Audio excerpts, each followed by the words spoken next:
Assalamualaikum dan salam sejahtera. Saya Syahmina Aufa binti Muhammad Rizwan. Dan saya Afrina Hazwani binti Muhammad Khairi. Kami wartawan TV PSS Semaputra. Pada hari ini bertanggalkan 13 Februari 2026, Semaputra mengadakan Majlis Penetapan Target dan Ikrar Aku Janji SPM 2026. Ayahanda Pengetua Tuan Nurul Amali telah meletakkan GPS 1.10 bagi batch Jilul Amal pada tahun ini. Majlis Penetapan Target merupakan inisiatif sekolah bagi membantu murid menetapkan sasaran yang jelas dalam peperiksaan SPM. Bagi Pelatihan Guru Mentor merupakan satu inisiatif sekolah untuk membimbing dan memantau perkembangan akademik secara lebih dekat. Melalui program ini, setiap murid akan ditempatkan di bawah bimbingan seorang guru mentor yang berperanan memberi sokongan, nasihat dan motivasi khususnya dalam persediaan menghadapi peperiksaan SPM.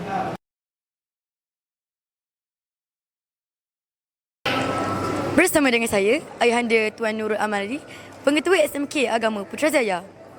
Ayahanda, bagaimanakah pihak sekolah memastikan setiap murid di landasan untuk mencapai GPS 1.10 pada tahun ini? Terima kasih beri peluang untuk dalam wawancara ni untuk memastikan pelajar sentiasa di landasan yang betul, maka mau tak mau peranan itu bukan hanya akan dimainkan oleh ayahanda tetapi semua guru-guru perlu memainkan peranan, memberikan semangat dan mengingatkan anak-anak calon SPM untuk sentiasa memberikan tumpuan pada setiap ketika. Sama ada dalam kelas ke, sama ada di pusat sumber, bahkan sewaktu berada di padang permainan. Kalau ada peluang, setiap guru kena mainkan peranan itu untuk sentiasa mengingatkan mereka bahawa ada tugas mereka yang perlu mereka selesaikan dan sedang menunggu, yang memerlukan fokus dan tumpuan setiap masa. Okey, sekian. Oh, for God's sake. Sekian dari kami. Itu aja.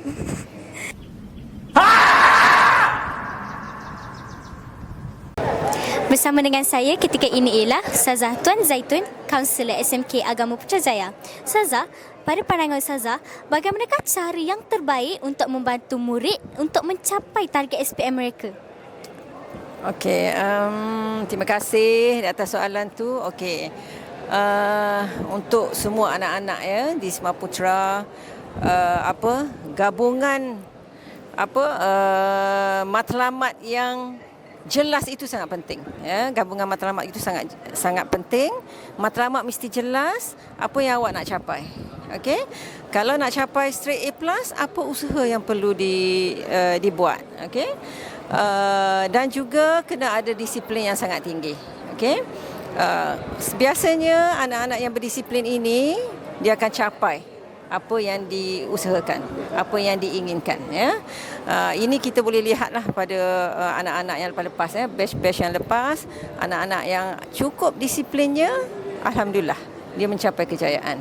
Apa yang dikehendaki, yang diidamkan tu dicapai. Okey? Dan seterusnya perlulah berusaha berterusan untuk mencapai matlamat yang diinginkan ya. Okey. Dan mesti ada sikap yang tidak mudah mengalah. Anak-anak mesti sentiasa kena kuat, kena ada resilient yang sangat tinggi, ketahanan yang tinggi ya. Okey, dan juga yang paling utama juga ya, mesti kena tetapkan misi, visi, kena urus masa belajar dengan bijak. Pengurusan masa itu sangat penting kerana anak-anak yang tidak mengurus masa dengan baik, dia tidak akan dapat buat apa yang dihajatkan ya. Kena urus masa dengan baik dan juga belajar daripada kesilapan yang lepas kita lepaskan ya. So daripada situ kita belajar dan kita buat sesuatu yang lebih baik, yang lebih positif dan perbaiki kesilapan tersebut ya. Yang paling utamalah ya, paling utama jaga kesihatan. Okey, kena sihatlah. Nak berjaya kena sihat. Okey, kesihatan itu sangat-sangat penting ya. Itu saja Ustazah rasa. Okey? Terima kasih Ustazah atas jawapan itu tadi. Jika tidak hari ini, mungkin minggu depan. Jika tidak minggu ini, mungkin bulan depan.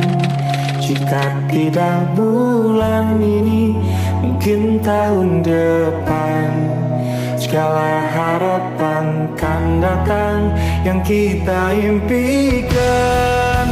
Janganlah menyerah dulu, waktu masih panjang. Ingat telah kita selalu dan tak pernah usang. Kita usahakan lagi sayang.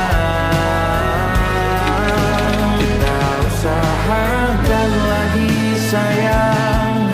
Yakin waktunya akan datang.